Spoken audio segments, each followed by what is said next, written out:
नमस्कार, मैं रविश कुमार। जिस दिन आनंदीबेन पटेल ने इस्तीफे का ऐलान किया था, उस दिन प्राइम टाइम पर अहमदाबाद से एक पत्रकार प्रशांत दयाल ने कहा कि वे जितना प्रधानमंत्री नरेंद्र मोदी को समझते हैं, उसके आधार पर कह सकते हैं कि उन्हें मीडिया को गलत साबित करने में बहुत मजा आता है। जिसका भी नाम मीडिया में नए मुख्यमंत्री के तौर पर चलेगा, हो सकता है वो ना बने। लगता है प्रशांत दयाल की बात आज सही हो गई। दिन भर गुजरात के नए मुख्यमंत्री के रूप में नितिन पटेल का नाम चलता रहा। संभावित उम्मीदवार और सूत्रों के हवाले से नितिन पटेल का नाम काफी आगे निकल चुका था, इस भरोसे के साथ कि शाम को होने वाली पार्टी विधायक दल की बैठक में ऐलान की औपचारिकता ही रह गई है और नितिन पटेल नए मुख्यमंत्री के रूप में आपके सामने आ जाएंगे। मगर ऐसा नहीं हुआ। प्रधानमंत्री नरेंद्र मोदी ने एक बार फिर से मीडिया को गलत साबित कर दिया। गुजरात बीजेपी के अध्यक्ष विजय रूपाणी नए मुख्यमंत्री होंगे। सुबह से चैनलों पर रूपाणी का इंटरव्यू नहीं चला।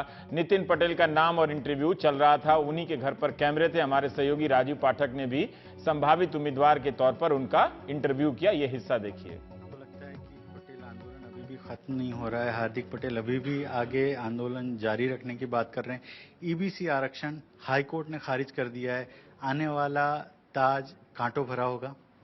देखिए, मैं जब से छोटा हूं तब से सुनता आता हूं कि ये सीएम का या प्राइम मिनिस्टर का ताज वो कांटे वाला ही होता है, क्योंकि उसके साथ जिम्मेदारी जुड़ी होती है।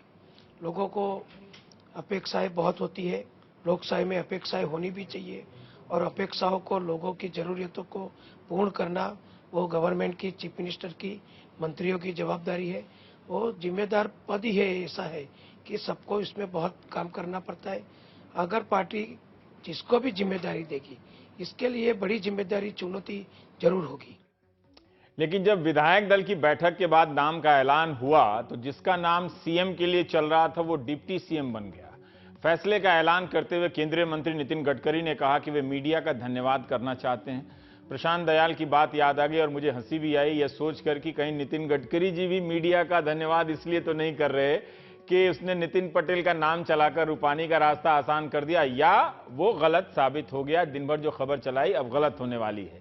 सही खबर अब मैं दे रहा हूं। केंद्रीय मंत्री नितिन गडकरी ने बताया कि विजय रूपाणी का नाम आनंदीबेन पटेल ने प्रस्तावित किया और गुजरात के विधायकों ने उनके नाम का समर्थन कर दिया। नाम की घोषणा के बाद जो माला पहनाई गई, उसमें विजय रूपाणी, नितिन पटेल और आनंदी पटेल तीनों आ गए। आनंदीबेन पटेल ने भी दोनों के साथ विक्ट्री साइन बनाई और अपनी खुशी जाहिर की। पार्टी अध्यक्ष अमित शाह ने गुलदस्ता देकर विजय रूपाणी का अभिनंदन किया, तो उन्होंने बाकायदा दोनों हाथ जोड़कर झुककर अमित शाह का आभार जताया। लेकिन जब अमित शाह ने गुलदस्ता लेकर गए और नितिन पटेल को दिया, तो वो खड़े खड़े स्वीकार कर लिया। वो रूपाणी साहब की तरह झुके नहीं आधे तक। हो सकता है इन तस्वीरों का कुछ मतलब ना निकलता हो, मगर ये तस्वीरें दिलचस्प हैं, आगे आप समझ जाएंगे। मीडिया में यह बात चल ही रही थी कि अमित शाह विजय रूपाणी को ही मुख्यमंत्री बनाना चाहते हैं, लेकिन आनंदीबेन पटेल नहीं चाहती थी कि विजय रूपाणी मुख्यमंत्री बने। यह खबर अपने आप में झटके की तरह है। क्या नितिन पटेल जैसा वरिष्ठ मंत्री और मोदी युग के, पिछले 16 साल के मोदी युग के गुजरात को रग रग से जानने वाला नेता ऐसी नादानी करेगा कि मीडिया के कहने पर इंटरव्यू देने लगे, कुर्सी लगाकर बैठ जाए और नाम के ऐलान से पहले अपने आप को संभावित मुख्यमंत्री के तौर पर? क्या कभी नितिन पटेल बता सकेंगे कि उन्हें सुबह तो मुख्यमंत्री के लिए कहा गया था, या उनसे सीएम के तौर पर इंटरव्यू देकर उनसे एक बड़ी गलती हो गई? वो खुद तो ऐसी गलती नहीं करेंगे। पत्रकारों से ज्यादा बीजेपी के विधायक और मंत्री जानते होंगे कि पार्टी अध्यक्ष अमित शाह या प्रधानमंत्री मोदी की शैली क्या है। नितिन पटेल 2002 और 2007 को इस दौरान को छोड़ दें तो 1995 से बीजेपी की सरकार में मंत्री हैं। आनंदीबेन पटेल सरकार में भी महत्वपूर्ण मंत्री रहे। उनके पास स्वास्थ्य, शिक्षा, सड़क, बिल्डिंग जैसे मंत्रालय थे। मेहसाणा से विधायक हैं। गुजरात के पत्रकार प्रशांत दयाल ने पुरानी बात याद दिला दी कि 90 के दशक में पटेल आरक्षण का भूत नितिन पटेल ने ही खड़ा किया था। वही ये कहकर पटेलों को एकजुट करते थे कि कांग्रेस ने चौधरी को आरक्षण दे दिया और ओबीसी में हम पीछे रह गए। मगर हार्दिक पटेल के नेतृत्व में जो पटेल आरक्षण का मसला उभरा, उसमें नितिन पटेल ने किनारा कर लिया। वो सत्ता के साथ रहे, समाज के साथ नहीं। शुक्रवार को दिन भर इंटरव्यू देते नितिन पटेल ने मीडिया के सामने पटेल आरक्षण और दलित आरक्षण से निपटने के उपाय भी बता दिए कि मैं ये करने वाला हूं। इतना वरिष्ठ राजनेता बिना ऊपर से मिले आदेश या संकेत के अपने घर मजमा नहीं लगाएगा। हालांकि उनका इंटरव्यू संभावित उम्मीदवार के तौर पर ही हो रहा था, मगर वे इंटरव्यू दे रहे थे भावी सीएम के रूप में। गुजरात में बीजेपी की सरकार में पहली बार किसी को उप मुख्यमंत्री बनाया गया, मेरी अपनी जानकारी में। इससे पहले कांग्रेस के चिमन भाई पटेल की सरकार में नरहरी अमीन को उप मुख्यमंत्री बनाया गया था। क्या डिप्टी सीएम का पद किसी सत्ता संतुलन के लिए है या नितिन पटेल का नाम मान रखने के लिए कि झटका तो ठीक है, बहुत ज्यादा झटका शायद ठीक ना हो। एक वरिष्ठ विधायक और मंत्री को छोड़कर पहली बार विधायक बने विजय रूपाणी को मुख्यमंत्री बनाया गया है। दिलचस्प बात यह है कि नितिन पटेल और विजय रूपाणी दोनों ही 1956 के साल में पैदा हुए थे। नितिन पटेल 1.5 महीना बड़े हैं विजय रूपाणी से, मगर सरकार में रूपाणी से पटेल 1.5 महीना छोटे हो गए, उनके डिप्टी बन गए। हो जाता है राजनीति में। विजय रूपाणी का उनकी राजनीतिक यात्रा बहुत पुरानी है। सरकार का अनुभव भले कम हो मगर संगठन का बहुत ज्यादा है। वे आपातकाल में जेल गए, 2006 से 12 तक राज्यसभा के सदस्य रहे, राजकोट के मेयर और उससे पहले पार्षद रहे, अखिल भारतीय विद्यार्थी परिषद से जुड़े रहे। 2014 में उपचुनाव जीतकर पहली बार विधायक बने, क्योंकि विधायक वजुभाई वाला को कर्नाटक का राज्यपाल बना दिया गया था। पहली बार विधायक बनते ही कैबिनेट मंत्री बन गए और आनंदीबेन की सरकार में परिवहन और जल आपूर्ति मंत्री बने। 2 साल के भीतर मुख्यमंत्री बनने जा रहे हैं। कानून की डिग्री है, 24 साल की उम्र से बीजेपी में सक्रिय रहे हैं। विजय रूपाणी की पत्नी अंजलि रूपाणी भी अखिल भारतीय विद्यार्थी परिषद से जुड़ी रही हैं। जब आनंदी पटेल ने इस्तीफा दिया तब इंडियन एक्सप्रेस में शीला भट्ट ने लिखा था कि गुजरात सरकार में बाहर से अमित शाह की बढ़ती दखलंदाजी और राष्ट्रीय स्तर पर उनके बढ़ते प्रभाव के कारण आनंदीबेन ने यह रास्ता अपनाया ताकि खास मौके का लाभ उठाकर अमित शाह को चेक किया जा सके। आनंदीबेन को शिकायत है कि पटेल और दलित आंदोलनों के वक्त पार्टी ने उनका साथ नहीं दिया क्योंकि रूपाणी अमित शाह के नजदीकी थे, लेकिन अंत में अमित शाह की जीत हुई। विजय रूपाणी अमित शाह के करीबी माने जाते हैं। कुछ दिन पहले विजय रूपाणी ने बयान दिया था कि मुझे पार्टी और संगठन का काम दिया गया है और इससे ज्यादा महत्वपूर्ण क्या हो सकता है और यही मेरी प्राथमिकता भी है। मीडिया ने भी गंभीरता से लिया कि विजय रूपाणी खुद को मुख्यमंत्री की दौड़ से बाहर कर रहे हैं, मगर यह सब तो कहने के लिए होता है, मीडिया को समझना चाहिए था। नरेंद्र भाई मोदी जी और श्रीमती आनंदीबेन पटेल ने जो विकास की डेवलपमेंट की राजनीति आगे बढ़ाई है और नरेंद्र भाई ने जो सूत्र दिया था कि सबका साथ सबका विकास, ये विरासत को आगे बढ़ाकर आने वाले 17 के चुनाव हम सब साथ मिलकर और गुजरात को पूरा देश का रोल मॉडल बनाने के लिए हम लोग प्रयत्न करेंगे। और आज माननीय आनंदीबेन जी ने ये प्रस्ताव रखा और बाकी लोगों ने समर्थन दिया, उनका भी हम आभार व्यक्त करते हैं। अखिलेश शर्मा हमारे साथ हैं, राजीव पाठक भी जुड़ जाएंगे, हमारे डिप्टी एडिटर। अखिलेश, गुजरात की राजनीति में कहा जाता था कि 1 से 10 तक सिर्फ मोदी ही हैं, 10 के बाद कोई दूसरा नाम नहीं है। लगता है कि ये उन्हीं नामों का संकट है, पर हुआ क्या? मतलब सुबह से पटेल साहब इंटरव्यू दे रहे थे, मुझे यकीन नहीं होता कि इतना सीजन नेता, इतना बड़ा नेता, अनुभवी नेता, बड़ा हो या ना हो मैं नहीं जानता, लेकिन इस तरह की हरकत क्यों करेंगे कि सबको बुलाकर इंटरव्यू देने लगेंगे? नहीं, बिल्कुल जायज़ सवाल है रवीश, और ये दिखाता है कि बीजेपी गुजरात के भीतर सब कुछ सामान्य नहीं है। नरेंद्र मोदी के रहते हुए शायद ये आवाज़ें उठ नहीं पाई, जो गुटबाजी थी वो सामने नहीं आ पाई, मगर दबी जुबान में ये बात तो होती ही थी कि आनंदीबेन पटेल अमित शाह की पटरी कभी बैठ नहीं पाई। जब परिवर्तन हुआ गुजरात में, जब नरेंद्र मोदी दिल्ली आ गए, अमित शाह भी दिल्ली आ गए, तो उसके बाद बिल्कुल एक तरह से साफ हो गया था कि अमित शाह चाहे दिल्ली आ गए हो मगर उनकी जो दिलचस्पी है गुजरात में वो बनी हुई है। तो अब एक के बाद एक जो घटनाक्रम होता गया उससे बिल्कुल साफ लग रहा है कि जो दोनों के मतभेद हैं वो सामने आए हैं, और जो आज का झगड़ा हुआ और आज जो नाटकीय घटनाक्रम दिन भर का हुआ है उससे भी यही बात साबित होती है। झगड़ा क्या हुआ अखिलेश? झगड़ा भी हुआ इसके पहले? जी हाँ, बिल्कुल झगड़ा जो हुआ है, बहस हुई है। जो हमें जानकारी मिली है उसके मुताबिक विधायक दल की बैठक जो शाम 4 बजे शुरू होनी थी उसकी शुरुआत होने में देरी हुई, क्योंकि उससे पहले 6-7 नेताओं की बैठक हुई। दिल्ली से जो पर्यवेक्षक गए थे, नितिन गडकरी, सरोज पांडे, वो उस बैठक में थे, दिनेश शर्मा उसमें थे, वी सतीश जो कि संगठन सह मंत्री है वो उस बैठक में थे, आनंदीबेन पटेल और अमित शाह भी थे। जब ये बात रखी गई कि विजय रूपाणी को मुख्यमंत्री बनाया जाएगा तो आनंदीबेन पटेल ने इसका तीखा विरोध किया। आनंदीबेन पटेल ने कहा कि नितिन पटेल को मुख्यमंत्री बनाया जाना चाहिए, विजय रूपाणी को नहीं। आनंदीबेन पटेल ने यह भी कह दिया अमित शाह को कि पिछले 2 साल से वो उनकी सरकार को अस्थिर करने की लगातार कोशिश करते रहे हैं। लेकिन इस पर अमित शाह ने साफ साफ कहा कि विजय रूपाणी जो है वो अधिकांश विधायकों की पसंद है।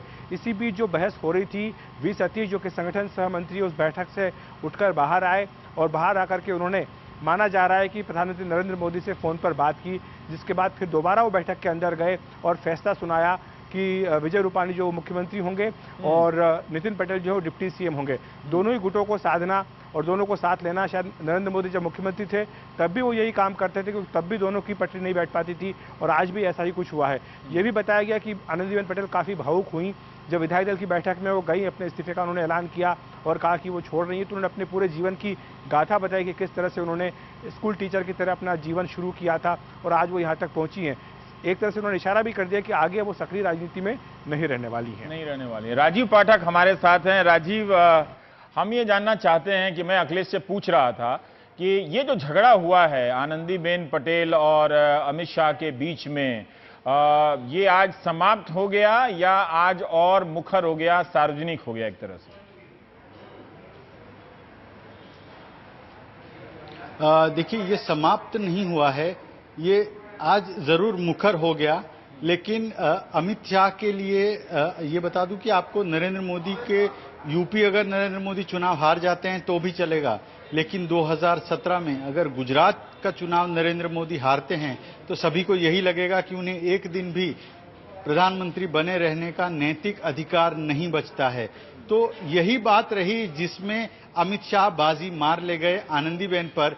अमित शाह की ताकत संगठन की ज्यादा है, आनंदीबेन की संगठन की ताकत ज्यादा नहीं है और इसीलिए संगठन की शक्ति सरकार के साथ रहे और सरकार के से संगठन की शक्ति दूर न रहे, इसलिए अमित शाह की नरेंद्र मोदी पर भी चली और आनंदीबेन आज पटखनी खा गई। झगड़ा खत्म नहीं हुआ है, लेकिन आनंदीबेन संगठनिक तौर पर ज्यादा डैमेज कर सकने की स्थिति में अमित शाह को नहीं है। 2 साल में आनंदीबेन ने बतौर मुख्यमंत्री जितने विरोध पार्टी से झेले हैं, विजय रूपाणी को उतने विरोध नहीं झेलने पड़ेंगे। लेकिन हाँ, आनंदीबेन के इस्तीफे के बाद और पटेल मुख्यमंत्री न बनने के बाद हमें ये सूत्र आनंदीबेन के करीबी सूत्र बता रहे हैं कि पहले नरेंद्र मोदी भी इस बात पर तैयार थे कि हाँ, आनंदीबेन की जगह किसी पटेल को ही मुख्यमंत्री बनाएंगे, लेकिन अमित शाह ने उन्हें कन्विंस किया है कि अगर मेरी जिम्मेदारी है संगठन की, जो मेरी वहां पर जो भी मेहनत करनी है वो अगर लगनी है तो मेरी पसंद का सीएम होना चाहिए और मेरी पसंद के सीएम विजय रूपाणी हैं। और 2017 की जीत को लेकर आज जरूर अंदरूनी पटखनी में नरेंद्र मोदी को अमित शाह कन्विंस कर पाए हैं। पर राजीव, मैं ये जानना चाहता हूं कि ठीक है, आज ये बात मुखर हो गई, एक तरह से औपचारिक भी हो गई अगर ये झगड़ा हुआ जिसकी तरफ अखिलेश शर्मा हमारे सहयोगी ने इशारा किया कि दोनों में बहस हुई, तो इसका मतलब अमित शाह बहुत बाहर से कोशिश कर रहे थे इस संगठन के झगड़े को इस स्थिति में लाने के लिए। क्या ये बात औपचारिक हुई? दूसरा, मैं ये जानना चाहता हूं कि विजय रूपाणी जिस सामाजिक पृष्ठभूमि से आते हैं, जैन समाज के बताए गए, उसका मतलब वोट का कोई आधार नहीं है, ठीक है। अब ये लगता है कि अमित शाह या नरेंद्र मोदी को ये आत्मविश्वास है कि गुजरात की जनता जो है वो एकदम उनके साथ विचारधारा या व्यक्तिगत पसंद या काम के आधार पर जुड़ी हुई है। पर मैं ये जानना चाहता हूं कि नितिन पटेल को ना बनाना, क्या बीजेपी ने एक बड़ा जोखिम लिया है ऐसे वक्त में जब पटेल आंदोलन चल रहा हो? और दूसरा कि आप लोग किस आधार पर नितिन पटेल का इंटरव्यू कर रहे थे? क्या वो सचमुच वो इस बात से गदगद थे कि उनका नाम तय हो गया और ये सारी बातें आखिरी वक्त में पलटी हैं? देखिए, कल शाम तक नितिन पटेल का और विजय रूपाणी का दोनों का इंटरव्यू करने के लिए जिस दिन से आनंदीबेन ने इस्तीफा दिया उसी दिन से सारे लोग कोशिश कर रहे थे। कल रात को भी नितिन पटेल ने मना कर दिया था कि अभी कुछ तय नहीं है, जब विधायक मंडल की बैठक में तय होगा तब होगा। लेकिन आज सुबह उन्होंने सबको हाँ कहा कि हाँ, मैं इंटरव्यू देने के लिए तैयार हूं। उन्होंने औपचारिक तौर पर यह कहा कि 4 बजे तय होगा, लेकिन सारी बातें वो कही जो एक मुख्यमंत्री बनने वाला व्यक्ति कहता है कि ये कांटों भरा ताज है, ये मैं बचपन से सुनता आ रहा हूं और ये हम लोग कोई भी जिम्मेदारी होती है उसे निभाने के लिए तैयार हैं। प्रायोरिटी क्या रहेगी, पटेल आंदोलन को कैसे निपटा जाएगा, दलित आंदोलन को किस तरह से निपटा जाएगा, ये सब कोई नहीं बनने वाला मुख्यमंत्री कभी कहता ही नहीं है। तो जब कोई व्यक्ति खुलकर बात कर रहा है, पार्टी कहीं से डिनायल मोड में नहीं है, पार्टी कहीं पर भी नहीं कह रही है, वरना नितिन पटेल 1990 से विधायक हैं। 25 साल से विधायक हैं, सिर्फ 2002 का एक चुनाव नितिन पटेल हारे हैं, तो कोई आज आए हुए वो खिलाड़ी नहीं है राजनीति के। तो उनको भी जरूर पार्टी से इंडिकेशन थे कि आपको बनाया जा रहा है और आप अब मीडिया में बात कीजिए, उसी के आधार पर वो बातचीत कर रहे थे। और जब कोई खुलकर जो दावा कर रहा है वो आ रहा है, तो साफ तौर पर मीडिया उसी को लेकर आगे बढ़ेगा। अखिलेश, मैं ये जानना चाहता हूं कि क्या ये बात अब ऑफिशियल हो गई? जैसे राजीव ने कहा, ये जो झगड़ा आपने बताया आनंदीबेन और अमित शाह के बीच का झगड़ा, फिर राजीव जैसे बता रहे थे कि उन्होंने कहा कि भाई 2017 अगर हम हार गए तो यूपी से भी ज्यादा बड़ी बात हो जाएगी, तो मेरी जिम्मेदारी है। तो क्या अमित शाह उसको कंफर्म कर रहे हैं कि वो पहले भी गुजरात चला रहे थे, अब और ज्यादा रूपाणी साहब से सक्रिय होकर चलाएंगे?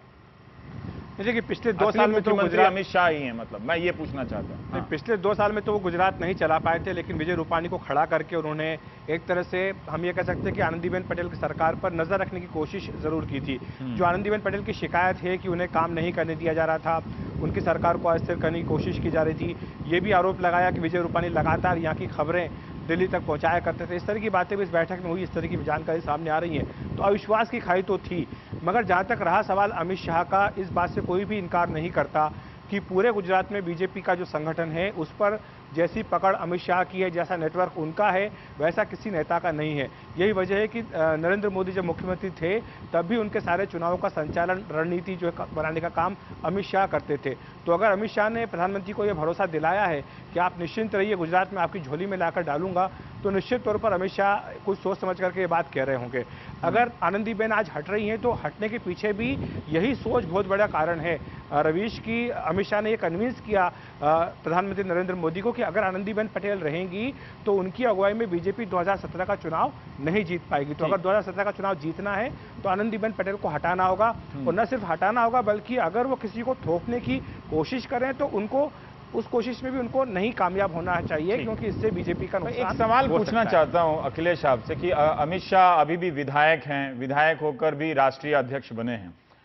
जब उनसे उनके बारे में चर्चा हो रही थी तो किसी ने कहा कि वो राष्ट्रीय अध्यक्ष होकर मुख्यमंत्री क्यों बनना चाहेंगे, जब इतने सारे मुख्यमंत्री और इतनी बड़ी पार्टी, वो भी सत्तारूढ़ पार्टी के एक तरह से प्रमुख हैं, पर उन्होंने विधायकी का पद नहीं छोड़ा। तो क्या ये बात सही है कि वो कभी ना कभी ये सोचते हैं कि गुजरात की गद्दी उनके हाथ में आएगी, वो चाहे 2017 का साल ही क्यों ना हो, और 2 साल इंतजार कर सकते हैं, 1 साल और? देखिए, अगर अमित शाह को मुख्यमंत्री बनना होता तो वो शायद अब भी बन सकते थे, या अगर 6 महीने बाद भी बने, क्योंकि विजय रूपाणी का चेहरा लेकर या बीजेपी 2017 के चुनाव में उतरेगी, और निश्चित तौर पर विजय रूपाणी के चेहरे से अमित शाह का चेहरा ज़्यादा भरोसेमंद है गुजरात के मायने में। मगर जो अमित शाह के करीबी सूत्र हमें बताते हैं बिल्कुल डंके की चोट पर, वो ये कहते हैं कि अमित शाह ये स्पष्ट कर चुके हैं संघ में भी, प्रधानमंत्री को भी और पार्टी के अपने बाकी सहयोगियों को, कि वो पावर पॉलिटिक्स में नहीं आएंगे, यानी वो सत्ता की राजनीति नहीं करेंगे। विधायक उनका बनने का कारण साफ साफ ये रहा है कि वो उस क्षेत्र में काफ़ी लंबे समय से काम करते रहे, इसलिए वो गुजरात से अपना रिश्ता एक बना करके रखना चाहते हैं। मगर ये बात बिल्कुल स्पष्ट कर दी गई है कि वो सरकार में नहीं आएंगे, ना ही वो मुख्यमंत्री पद की दौड़ में हैं। ये भी कहा गया है कि उनकी ओर से ही इच्छा व्यक्त की गई थी कि पार्टी का काम, क्योंकि सरकार में पार्टी है इसलिए पार्टी का काम एक तरह से उपेक्षित हो जाता है, मगर उनका जो लक्ष्य था वो ये था कि संगठन का विस्तार करना, और वो इसी काम में जुटे हुए हैं। यूपी का चुनाव सिर पर है, ये अमित शाह के लिए सबसे बड़ी चुनौती है, और निश्चित तौर पर अगर यूपी के चुनाव के परिणाम बीजेपी की अपेक्षा के अनुसार नहीं आते हैं तो अमित शाह का कद घटेगा, उसके बाद गुजरात की राजनीति पर भी उसका असर पड़ सकता है, मगर वो मुख्यमंत्री बनेंगे इस बात से साफ इनकार किया जाता है। राजीव, आप संक्षेप में जवाब दीजिएगा, कम समय। क्या आपको लगता है कि विजय रूपाणी वो चेहरा या वो विकल्प हैं जो इस वक्त बीजेपी के लिए खेवनहार बन सकते हैं वहां पर, या बीजेपी को भरोसा है कि कोई भी मुख्यमंत्री बने, जनता में या पार्टी के जरिए मेरा इतना प्रभाव है कि हम सीट जिता लेंगे, हमें किसी चेहरे की जरूरत नहीं है? नहीं, देखिए, विजय रूपाणी वो चेहरा नहीं है जिसे देखकर लोग वोट देंगे या बीजेपी को लगता है कि वो जीत पाएगी, लेकिन विजय रूपाणी वो चेहरा है जिसमें पूरे बीजेपी के लोग अमित शाह का चेहरा देख रहे हैं। उन्हें लगता है कि अब de facto chief minister Amit Shah हैं, तो गुजरात में अब अमित शाह बतौर मुख्यमंत्री सीधे तौर पर वो काम कर पाएंगे, आनंदीबेन के वक्त पे नहीं कर सकते थे। तो अब जो कुछ भी होगा वो अमित शाह की जिम्मेदारी पर हो रहा है, अमित शाह के मार्गदर्शन में सीधे सीधे तौर पर हो रहा है, तो उसका उनका चेहरा है ऐसा मानकर बीजेपी चल रही है, और उन्हें लगता है कि ये विजय रूपाणी में लोग अमित शाह का चेहरा देखेंगे तो बीजेपी कार्यकर्ता उत्साहित होकर काम करेंगे। लेकिन हार्दिक पटेल का सिर्फ एक स्टेटमेंट आज जो आया है वो मैं आपको बता दूं, इस पूरे घटनाक्रम के बाद उन्होंने ये कहा है कि नितिन पटेल को अगर उनमें अपने पटेल समाज का जो आंदोलन हुआ है उसे लेकर उन्हें कुछ सोचा है तो उनको उप मुख्यमंत्री का पद ठुकरा देना चाहिए और समाज के साथ होना चाहिए। ये पटेलों के साथ धोखा हुआ है, इस तरह की बात हार्दिक पटेल ने कही है। बहुत शुक्रिया। दिलचस्प कहानी के साथ आज पटाक्षेप हुआ। ये पर्दा, कहानी की परत और अभी खुलेगी गुजरात में। ये लड़ाई, ये बारीकियां जो कभी सामने नहीं आती थी गुजरात की बीजेपी के भीतर से, वो अब उसी तरह से छलक के आ रही हैं जैसे कांग्रेसी राज के और पार्टियों की संस्कृति में आया करती थी। गौ रक्षा से जुड़े आतंक के किस्सों में गाय की जिंदगी के बुनियादी सवालों को जगह मिलनी शुरू हो गई है या होनी चाहिए। जो भी गौ रक्षा इधर उधर भटक कर ट्रकों में वसूली कर रहे हैं गौ रक्षक के नाम से, वो राजस्थान चले जाएं और गाय की सेवा करें। पर्याप्त मौका है। वहां की 2 सरकारी गौशालाओं में करीब 500 गायों के मरने की खबर आई है। पिछले 2 दिन के भीतर 90 गायों की मौत हुई है। उम्मीद है इस घटना के बाद राजस्थान ही नहीं अन्य राज्यों में भी लोगों और सरकार का ध्यान तमाम गौशालाओं की तरफ जाएगा। जयपुर से बाहर हिंगोनिया गौशाला की यह तस्वीर आप देख रहे हैं। यहीं पर 2 हफ्ते के भीतर 500 गायों ने दम तोड़ दिया। यहां के कर्मचारी 2 हफ्ते से हड़ताल पर हैं। उन्हें वेतन नहीं मिला, जिसके कारण गायों को चारा मिलना बंद हो गया। गौशाला की सफाई नहीं हुई तो गोबर और मूत्र के कारण दलदल बन गया। बारिश का भी इसमें योगदान है, लिहाजा गौशाला के भीतर पसरे हुए दलदल में गाय फंस गईं और मरने लगीं। 2 हफ्ते में यहां पर 500 गायों की मौत हुई है। वृद्ध और बीमार गायें लाई जाती हैं। नगर निगम सड़कों से जिन गायों को आवारा बताकर पकड़ता है उन्हें भी यहां लाया जाता है। अभी तक हमने गौ माता ही सुना है, लेकिन हमारी नगर पालिकाओं के हिसाब से उनकी शब्दावली में गौ माता का एक और नाम है आवारा गाय। शहरों में मां तो आवारा होती नहीं है वैसे भावुक लोगों। शहरों में चारा की जमीन नहीं है, जहां थी वहां कब्जा हो गया। नतीजा, हमारी गायें जब सड़कें पर आई तो आवारा कहलाने लगी। यह है गाय को लेकर हमारी भावुकता और समझ। सिर्फ इंसान की कीमत नहीं है, गाय के नाम पर जगह जगह दलित और मुसलमान को पकड़कर मारना, उनका वीडियो बनाकर इस तरह के आतंक से गाय का भला नहीं होने वाला है। 15 जुलाई से 31 जुलाई के बीच यहां पर 1228 गायें लाई गई थीं जो कुपोषण की शिकार थीं। शहर में कुपोषण, मैल न्यूट्रिशन और बीमार थीं। अभी भी देख सकते हैं कि किस तरह से गाय वहां पर फंसी हुई है और वहां आगे आप देख सकते हैं गाय मरी हुई है। अगर गाय इस तरह से फंसी रहेगी दलदल में तो यहां से वो निकल नहीं पाएगी और चारा और पानी वो नहीं खा पाएगी। और इसलिए आप देख सकते हैं कि जैसे डॉक्टर्स ने भी हमको बताया कि कई गायों की मृत्यु तो भूख से हुई है। हिंगोनिया राजस्थान की बड़ी गौशालाओं में है। यहां 8000 से 9000 के करीब गायों को रखा गया है। इस एक गौशाला का बजट 20 करोड़ बताया जाता है। गायों की देखभाल के लिए 14 वेटनरी डॉक्टर हैं, 24 सहायक हैं, इसके अलावा 200 स्टाफ हैं। गौशाला के कर्मचारियों को कई महीने से तनख्वाह नहीं मिली है। 21 जुलाई से ये कर्मचारी हड़ताल पर हैं। दरअसल हम सब जब मामूली सरकारी संस्थानों के कर्मचारी हड़ताल पर जाते हैं तब कोई ध्यान नहीं देता। किसी कर्मचारी को 2 या 3 महीने से वेतन नहीं मिलेगा तो वो खाएगा कैसे, ये कोई नहीं सोचता है। उनकी हड़ताल की वजह से ही गायों को चारा मिलना बंद हो गया और इस बात की जानकारी वहां मौजूद एक डॉक्टर ने हमारी सहयोगी हर्षा कुमारी सिंह को दी है। अभी ये जो कीचड़ उत्पन्न हुआ है ये तो बरसात की वजह से हुआ है और दूसरा क्या है, जो समस्या आ रही है वो लेबर की स्ट्राइक चल रही है 21 तारीख से, तो चारा पानी नहीं मिल रहा है पशुओं को। अभी जैसे ये एनिमल उतरे हैं आपके सामने, इस कंडीशन में आईसीयू में आए हैं ये एनिमल बाढ़ों से। पानी भरा हुआ है, चारा पानी हो नहीं रहा है, तो नेचुरली अब जब खाने को ही नहीं मिलेगा एनिमल को। 21 तारीख से स्ट्राइक चल रही है। अब निगम का पार्ट है ये, बेसिकली हम लोग तो एनिमल हस्बेंड्री डिपार्टमेंट से हैं, हम लोग तो अपनी सेवाएं देते हैं यहाँ पे। राज्य सरकार के मंत्री राजेंद्र राठौर ने कहा कि इस पर राजनीति नहीं होनी चाहिए। ठीक बात है, मुख्यमंत्री वसुंधरा राजे ने सारी जानकारी मांगी है ताकि रोड मैप और एक्शन प्लान बनाकर हिंगोनिया को बेहतर करने की बात की है। लेकिन यहां 2 हफ्ते से कर्मचारी हड़ताल पर थे, 2 हफ्ते से 500 गायें मर रही थी। सारी हरकत तब क्यों शुरू हुई जब मीडिया में यह बात आई। राजस्थान हाईकोर्ट ने भी इस मामले की रिपोर्ट मांगी है। जो पेमेंट लेबर का नहीं हुआ, इसके कारण से लेबर काम नहीं कर रही है। मैं आज 30 दिन के 30 दानदाताओं को लेकर के आया हूं को एक दिन की सैलरी नगद देगा, फिर भी वो लेबर काम के ऊपर नहीं लग रही है। वो यही कह रही है कि मई माह का पेमेंट करा दो, जब हम काम पर करेंगे। इस समस्या का मेरे पास कोई निदान नहीं। अगस्त का महीना है, मई की सैलरी मांग रहे हैं। क्या गौशाला में गायों की मौत की स्थिति सिर्फ बरसात या हड़ताल के कारण पैदा हुई है? हमने जब गूगल में पुरानी खबरों को ढूंढा तो जयपुर से छपने वाले अखबार राजस्थान पत्रिका की खबर मिली। यह खबर 4 नवंबर 2015 की है।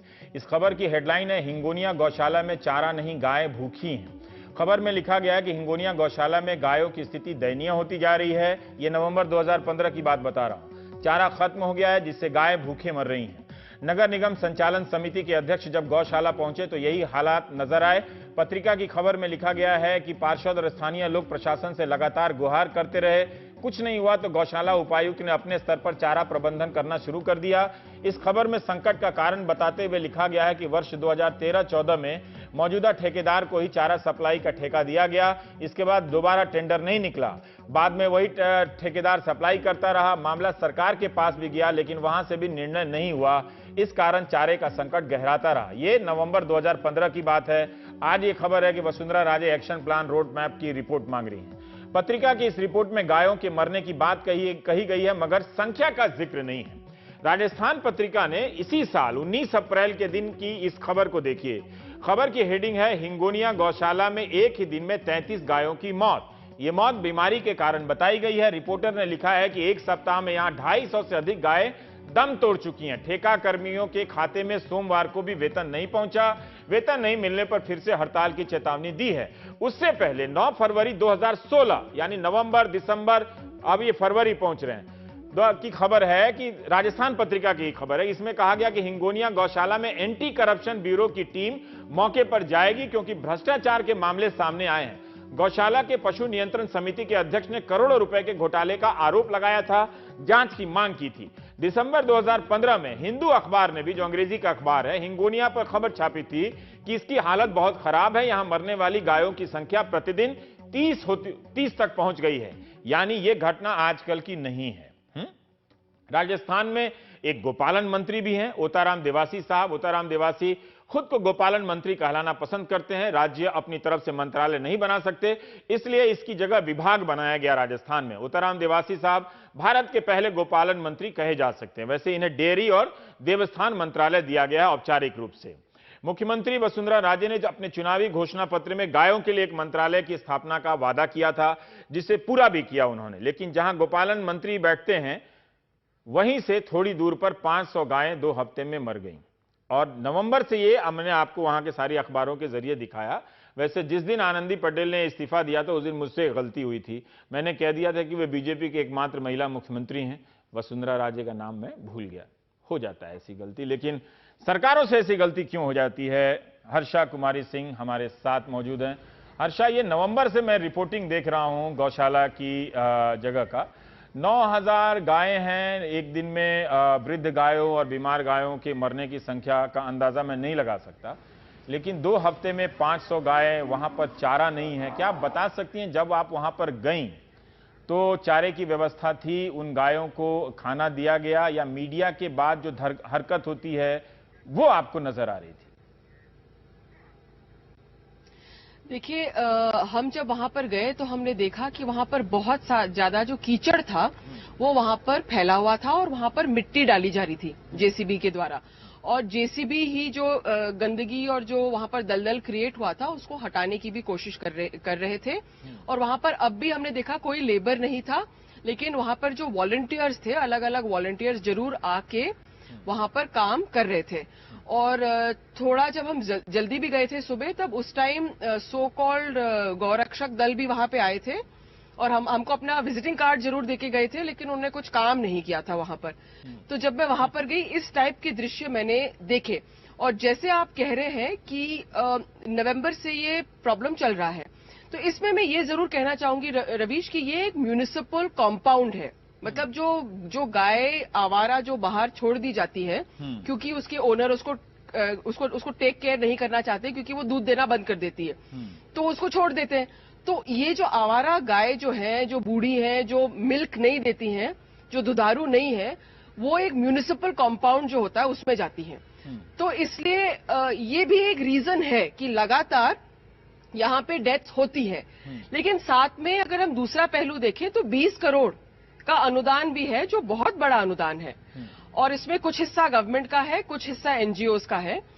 और पॉइंट ये है कि जब कॉन्ट्रैक्चुअल लेबर स्ट्राइक पे चला गया तो नगर निगम में जो इसमें जो एग्जीक्यूटिव है जिनको अब सरकार ने शो कॉज नोटिस दिया है, उनकी स्ट्रेट जिम्मेदारी बनती थी कि उनको कुछ करना चाहिए। और जब कॉन्ट्रैक्चुअल लेबर होता है, वो स्ट्राइक पे जाता है, तो इसको मतलब गवर्नमेंट को इसको रिजॉल्व करना चाहिए। आज भी हम देख रहे हैं कि जो रबिश लोडर्स हैं जयपुर में, वो भी स्ट्राइक पे है और जगह जगह कचरा फैला हुआ है। तो एक बात है कि आप भले ही आप इसको आउटसोर्स कर दें एडमिनिस्ट्रेशन को, लेकिन आपकी एक मॉरल रिस्पॉन्सिबिलिटी बनती है। पर हर्षा, मैं ये जानना चाहता हूं कि ये जो गाय के बछड़े हैं कमजोर दिख रहे हैं, आप वहां गई तो इनको चारा मिल रहा था क्या? आपको लग रहा था कि ये 2 हफ्ते से गाय भूखी हैं? क्योंकि जो पशुपालन डॉक्टर हैं, पशु चिकित्सक हैं, वो भी कह रहे हैं कि भूख के कारण ये गाय मरी हैं। क्या मरने वाली सभी गाय बूढ़ी और बीमार नजर आई आपको, या कुछ नई गायें भी जो स्वस्थ हैं वो भी मरी हुई नजर आई? देखिए, जो 8000 गायें हैं वहां पर, उनको अगर आपको चारा और पानी देना है तो वो जो बेचारे जो अभी कह रहे हैं कि मैं कुछ नहीं कर सकता हूं, उन्होंने हमको बाइट भी दिया है, जो देवल साहब हैं जो इनके यहाँ पर चेयरमैन है गौशाला के, तो अगर आपके कर्मचारी ही नहीं है तो वो 8000 गायों को चारा और पानी कैसे देंगे? और अगर आपको 2 हफ्ते से चारा और पानी नहीं मिलेगा तो ऑब्वियसली जो गाय एक तरह से वीक पहले ही है या आवारा रह चुकी है, वो उस कंडीशन में आएगी 15 दिन गाय तो मरना तय ही है। और दूसरी बात है जी आपके, और दूसरी बात है वो दलदल में फंस गई है, दलदल से नहीं निकल पा रही है। आप देख रहे हैं कि कैसे उनको घसीट घसीट के निकाला जा रहा है। इतनी बड़ी संख्या में गायों की मौत हुई है। मुझे हैरानी है कि जब ये सिस्टम पहले से चल रहा है तो किसी को भी नजर आ सकता है, इतना समर्थन करने वाले हैं, इतना नारा लगाने वाले हैं। तो 2 बात आपकी बात से समझ में आ रही है कि गौ रक्षकों के आतंक से जिनकी गायें वृद्ध हो जा रही हैं, वो गाय अपने यहाँ रख नहीं पा रहे होंगे, खिला नहीं पा रहे होंगे, तो गाय को छोड़ दे रहे होंगे। तो गाय जो है वो अंत में उसकी नियति को तो कोई नहीं बदल पाया, वो बेमौत और बहुत खराब तरीके से मर रही है। वो जिस तरह से ये कहा जाता था कि कसाई इसको मार देते हैं, एक तरह से उसको भूखे भी मारा गया, तो कसाई की मौत ही मरी वो गाय, जो कि माता है। ठीक है। और दूसरी बात यह है कि जो आवारा जिसको कहते हैं हम, जो सड़क में, शहर में, मुझे इससे बहुत दिक्कत होती है, मैं गांव वाला हूं, कि सड़क में आपने सारी जमीन पर लोगों ने घर बना लिए और गाय के लिए जमीन नहीं छोड़ा। तो आवारा पशुओं के नाम पे जिन गायों को पकड़ा गया है, वो जरूरी नहीं कि वो बीमार गायें हो सकता है कि किसी ग्वाले की गाय हो, गोपालक की गाय हो, और उसके मर जाने से उसका 10-20 हजार 50 हजार का नुकसान हो गया हो। हमें नहीं मालूम कि इन 500 गायों के पीछे कितने गरीब लोग जिनकी अपनी गायें थी, उनका घर लुट गया हो। हर्षा, नहीं, देखिए, जहां पर अगर गाय को ले जाते हैं गौशाला में, तो एक वहां पर भी सिस्टम है कि अगर उनकी गाय को अगर किसी ने गलती से ले भी लिया है तो जाके क्लेम कर सकते हैं। और मेरे को लगता है कि गौशाला वाले जो है वो बहुत खुशी से उस गाय को वापस दे देते हैं, क्योंकि वो तो उनके लिए तो एक मुश्किल जिस तरह से दिख रहा है कि इस टाइम पर तो मुश्किल बना हुआ है उनको देखने का। पर जो आपने गौरक्षक की बात करी, हमने बड़े नंबर में उनको मिले थे हम वहां पर, वो बहुत हल्ला कर रहे थे, बहुत नारे भी लगा रहे थे, लेकिन उन्होंने मेरे को और मेरे कैमरामैन को सबको विजिटिंग कार्ड दिया और उन्होंने कहा कि ये हमारा विजिटिंग कार्ड है, हमारा इंटरव्यू आप जरूर करना।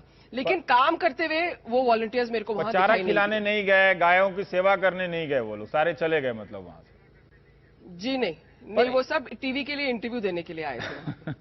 पर मुझे एक बात बताइए कि राजस्थान ने एक मंत्री को स्थापित किया है, इसके लिए एक विभाग बनाया है, तो अगर जयपुर से नजदीक, मुझे मालूम नहीं हिंगोनिया कितने किलोमीटर की दूरी पर है, पर अगर जयपुर से ठीक बाहर अगर ये बताया जाता है, अगर उस विभाग के लोग, उस मंत्रालय के लोग ना जा पाएं, और जो एनिमल हस्बेंड्री के जो डॉक्टर्स हैं, उन्होंने भी तो अपने मंत्रालय या विभाग को बताया ही होगा कि इतनी संख्या में गाय मर रही हैं। जी बिल्कुल। और देखिए, सीधी जिम्मेदारी नगर निगम की है, क्योंकि इसमें जो एडमिनिस्ट्रेटिव ऑफिसर्स हैं, जो ऑफिशियल्स हैं, ये नगर निगम के अंदर आता है। म्यूनिसिपल कंपाउंड जो है, ये म्यूनिसिपल कंपाउंड है गायों का, तो स्ट्रेट अवे नगर निगम की जिम्मेदारी बनती है इसमें। तो नगर निगम के तो अधिकारी है ही, और उनको एकदम से पता था, उसकी तबीयत बिगड़ गई है, वो ये जो गौपालन मंत्री हैं, हमने पता किया, गौपालन मंत्री हैं, इनको तो यही काम करना है, देखना है, चाहे नगर निगम की गौशाला हो, चाहे जिसकी भी गौशाला हो। 20 करोड़ का बजट है अगर सरकार दे रही है, तो ये कभी नहीं गए इस नवंबर से लेकर अभी तक, जितनी में मीडिया की खबर पढ़ा, राजस्थान पत्रिका और हिंदू की, कि 2 नवंबर से वहां की रिपोर्टिंग में बात छप रही है। मुझे तो इसका जिक्र नहीं आया कि गोपालन मंत्री जी वहां गए हैं, लेकिन क्या आपकी जानकारी में है, ध्यान में है ये बात कि गोपालन मंत्री जी ने वहां दौरा किया हो, इसको बढ़िया और आधुनिक करने की कोई बात कही हो? देखिए, गौपालन मंत्री वहां पर जहां तक हमको भी ध्यान है वो नहीं गए हैं वहां पर, ओटाराम देवासी जी जो है। और जो 20 करोड़ का बजट है वो सिर्फ सरकार का नहीं है, इसमें कुछ अनुदान भी है। लेकिन एक इसमें गौर करने की बात ये भी है कि सबसे लार्जेस्ट कैटल पॉपुलेशन कंट्री का राजस्थान में है। और अभी हमारे यहाँ पे ड्राउट भी था, सूखा भी पड़ा था, और उस टाइम भी गायों के मरने की खबर आई थी। तो बाड़मेर, जैसलमेर में जैसे आप कह रहे हैं कि ये तो हिंगोनिया गौशाला की प्रॉब्लम है, लेकिन जब सूखा पड़ता है, जब चारा नहीं होता है, तब भी ये समस्या खड़ी होती है। और सरकार उस टाइम उनकी जिम्मेदारी बनती है कि वो फॉडर प्रोवाइड करें, फॉडर बैंक्स क्रिएट करें, इस टाइप का उनका जिस तरह से वो ड्राउट रिलीफ वर्क करते हैं, इसमें भी वो करते हैं। बहुत बहुत शुक्रिया हर्षा। अगर वक्त होता तो हम ये भी जानना चाहते कि जिस जगह पे 9000 गाय हैं उस जगह पे चारा देने की व्यवस्था क्या है, क्योंकि वो जरूर एक विशाल प्रबंधन का मामला भी होगा। ये जानना चाहिए कि किस तरह से उनकी देख रेख की जाती होगी अच्छे दिनों में, मतलब कि गायों को किस तरह से चारा दिया जाता होगा, क्या व्यवस्था है, क्या उन्हें पूरा खाना मिलता है या नहीं मिलता है। हम पंजाब चलेंगे ब्रेक के बाद। वहां भी जो साबुन और डेयरी कारोबार से जुड़े, उद्योग से जुड़े जो लोग हैं वो गौ रक्षकों से बहुत परेशान हैं। तो अगर पंजाब में आप किसी गौ रक्षक को जानते हैं तो उनसे निवेदन कीजिए कि वो फिलहाल कुछ दिनों तक ये सब छोड़ के गायों की सेवा करने के लिए जयपुर चले जाएं। ब्रेक के बाद।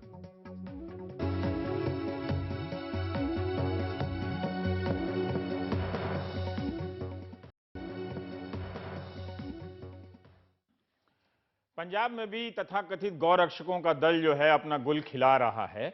और यहां से हमारे सहयोगी आनंद पटेल ने एक रिपोर्ट, लंबी रिपोर्ट आपके लिए तैयार की है कि किस तरह से इनके आतंक के कारण जो साबुन और डेयरी उद्योग से जुड़े हुए लोग हैं वो काफी परेशान हैं, और उन्हें लगता है कि ये इसी तरह से तंग करते रहें तो उनकी कंपनियां और एक दिन बंद हो सकती हैं, काफी नुकसान हो सकता है, रोजगार पर भी असर पड़ सकता है। आनंद पटेल की ये रिपोर्ट। पंजाब के हाईवेज पर ऐसे नजारे आम हो चले हैं। गोकशी के खिलाफ मुहिम चलाने वाले तथाकथित गौ रक्षा दल के कार्यकर्ताओं का कहर ट्रक ड्राइवरों पर टूट रहा है। पंजाब हरियाणा बॉर्डर पर डेराबस्सी ट्रांसपोर्ट नगर में गौ रक्षा दल की दहशत है। पब्लिक को पीछे लगा लेते हैं, हिंदू तबका जितना पीछे लगा लेते हैं ये गौ रक्षा वाले जो नाम ले रहे हैं, वो नाम लेके वो पिटाई करने लगती है। सारी जो भी जनता है वो ड्राइवर को पिटाई करने लग जाती है। हरासमेंट को ट्रांसपोर्टर को है, इनको कुछ नहीं है, ये तो पैसा के नाम, पैसा बटोर रहे हैं नाम के ऊपर। अब इस सब का असर कारोबार पर दिखने लगा है। तेल से तैयार कपड़े धोने के साबुन का कारोबार पंजाब में आजादी से पहले से चल रहा है। मुकाबला बढ़ा तो जानवरों की चर्बी भी इस्तेमाल होने लगी। पंजाब के साबुन कारोबारी दावा करते हैं कि वो भैंस की चर्बी इस्तेमाल करते हैं जो डेरा बस्सी के बूचड़खानों से आती है। लेकिन जब से गौ रक्षा दल ने चर्बी से लदे ट्रक रोकने शुरू किए तो पंजाब में लगभग 200 करोड़ रुपए सालाना का व्यवसाय करने वाली तेल से बनाने वाले साबुन कारोबार पर ग्रहण लग गया। प्लांट सारे लगे हैं डेरा बस्सी में, 4 प्लांट हैं, उसमें तो कटिंग नहीं हो रही, तो उनको गाड़ी रोक लेते थे। हमने बहुत बार पुलिस को बोला भी अगर सेटिंग देखनी है तो जाके कंपनी में देखो जहाँ कटिंग हो रही है, यहाँ से माल निकल रहा है, पर वो नहीं, वो रास्ते में गाड़ियाँ रोक रहे थे। पता नहीं उसका मंशा क्या है, तो गाड़ियाँ 6-6 महीने रुकी रहती थी, सैंपल भी नहीं पास हो रहे थे। अगर सैंपल पंजाब में पास होने का कारण नहीं है, पढ़ाई नहीं, लेबोरेटरी नहीं है कोई, इसी वजह से गाड़ियाँ रुकी रहती है, कोई ट्रांसपोर्टर गाड़ी लगाने को तैयार नहीं। साबुन बनाने के लिए गाय की चर्बी इस्तेमाल करने का आरोप लगाते हुए पिछले दिनों 100 साल पुराने लुधियाना के एक साबुन की फैक्ट्री पर हथियारबंद भीड़ ने धावा बोल दिया। यहाँ तो 200 आदमी आ गया, पेट्रोल डीजल का कैन उनके हाथ में है, तो वो पुलिस भी बेबस है। पुलिस, हमने 2 घंटे पुलिस ने उनको रोकने की कोशिश की, कोई नहीं रुका, तो अंत में उन्होंने कार्रवाई शुरू कर दी अपनी। तो उन्होंने जो भी था वो पुलिस ने भी एकदम से कुछ नहीं पूछा, तो जो होता गया बस। फिर तो वो गुंडागर्दी क्या जी, ये यहाँ से वहाँ सैंपल लो, ये लो, वहाँ सैंपल लो, ये लो। साबुन हम बना रहे हैं भैया, हम टैलो का इस्तेमाल करते हैं। मैंने उनको बोला है टैलो का हम इस्तेमाल कर रहे हैं, फिर भी उन्होंने नहीं माना। पहले आपने जो ये कारोबार करते थे तो वेजिटेबल ऑयल यूज होता था। साबुन उत्पादक संघ का दावा है कि अमृतसर के तरन तारण रोड पर इस फैक्ट्री की तरह कई कारोबारी काम छोड़ गए हैं। कच्चे माल की कमी के चलते उत्पादन 50% घटने से कई और बंदी की कगार पर हैं। कारोबार तो अप टू 50% से ज्यादा बंद हो गया। अच्छा, 30-40 साबुन की फैक्ट्री बंद हो गई है इनकी वजह से। लोग काम छोड़ रहे हैं, बंद कर रहे हैं। हम बंद कर रहे हैं इसलिए, क्योंकि दूसरे तेलों में पड़ता नहीं है। अच्छा। हाँ, दूसरे तेल अगर आप यूज करें तो आपको मुनाफा नहीं होगा। कम से कम 5-6 रुपए किलो साबुन महंगा पड़ता है। अच्छा। हाँ, प्रोडक्शन कॉस्ट बढ़ जाएगी। हाँ, प्रोडक्शन कॉस्ट बढ़ जाएगी, तो कंपटीशन कैसे होगा? तो अभी क्या स्थिति है आपकी इंडस्ट्री की? अभी स्थिति तो बंद होने की कगार पर है। साबुन कारोबारी पिछले दिनों उप मुख्यमंत्री और पुलिस महानिदेशक से मिलकर सुरक्षा की गुहार लगा चुके हैं, लेकिन गौरक्षा दल पर लगाम नहीं लगी। मतलब सरकार का आदेश भी नहीं मान रहे? नहीं जी, गुंडागर्दी पूरी है जी इनकी, पूरी गुंडागर्दी हर तरफ। Parallel, they are running parallel government. क्यों टारगेट कर रहे हैं आप लोग को? क्या मकसद क्या है उनका? सर ब्लैकमेलिंग है और क्या, दे आर जस्ट ब्लैकमेलिंग। लेकिन सिर्फ साबुन नहीं, पंजाब में 2,500 करोड़ रुपए का डेयरी कारोबार भी गौरक्षकों के कहर का शिकार हो रहा है। डेयरी किसानों को संकर प्रजाति की गाय पर 1.25 से 1.5 लाख रुपए की कमाई हो रही थी, लेकिन अब खरीदार पंजाब का रुख करने से कतरा रहे हैं। गौरक्षा दल का आरोप है कि डेयरी वाले गाय के बछड़ों को कसाई के हाथ बेच देते हैं। ये जो प्रोपोगंडा करते हैं कि हम फार्मर जो है जो बादू गाय ऐसी स्लॉटर हाउस वाली गाय बेचते हैं, वो प्रोपोगंडा गलत है। हम जो है दूध वाली गाय बेचते हैं, क्योंकि हमारे पास अगर 100 गाय है तो 50 गाय हर साल बछड़ी जो बढ़ती है उसमें से हमें 30-40 गाय हर साल बेचनी पड़ती है। दूध से तो हमारे जो खर्चे हैं वही पूरे होते हैं। हमें जो मेन इनकम है वो जो गाय बेच के हम अपने जो मेन इनकम जो हमें होती है वो होती है। रिपोर्ट लगी हुई है लैब। पंजाब में गौ संरक्षण बोर्ड का गठन करके अकाली बीजेपी सरकार ने गौरक्षा दल जैसे संगठनों को गाय के नाम पर किसी को भी हाँकने का लाइसेंस दे दिया है। पटाई तो देखो, जो शरेआम गौ माता को काटने के लिए लेके जाएगा, उसके अंदर गाय कटी हुई मरी हुई मिलेगी, गौ मांस मिलेगा, तो आप समझते हो उसको प्यार करेगी पब्लिक? मैं तो उसको इंसान नहीं समझता, जिसका खून ना खोले उसको देख करके। वो इंसान नहीं है जो जुल्म को बर्दाश्त करे। उसको बर्दाश्त किसी भी कीमत पे ना तो करना चाहिए, ना हम लोग किसी भी कीमत पे ये बर्दाश्त करेंगे। उनके साथ यही हशर होगा। हमारे ऊपर जो भी कार्रवाई होगी उसको हम भुगतने के लिए हर समय तैयार हैं। कोई आस्था का केंद्र तोड़ेगा, मतलब सामने तोड़ेगा, तो वो शायद ये नहीं देखेगा कि मैं उनको जाके पहले कार्रवाई करूं। मुझे लगता है जो लोग किसी की आस्था को ठेस पहुंचाते हैं ना, उनको भी देखकर पहचानी चाहिए कि इस चीज में करोड़ों लोगों की आस्था है। मैं ये गलत काम कर रहा हूं, पहले वो करेंगे अपने आप के कंट्रोल। प्रदेश में विधानसभा चुनाव करीब हैं, इसलिए बादल सरकार भी गौरक्षा दल की कारगुजारियों को नजरअंदाज कर रही है। I think in Punjab there is no such incident. हमारे राज्य में ऐसी कोई समस्या नहीं है। हमारा प्रदेश शांत है। दूसरे राज्यों में क्या हो रहा है मैं इस पर कोई टिप्पणी नहीं करता हूं। मैं ये कह सकता हूं कि ऐसी कोई समस्या नहीं है। That is their own issues. In our state, there is nothing on that. Thank you.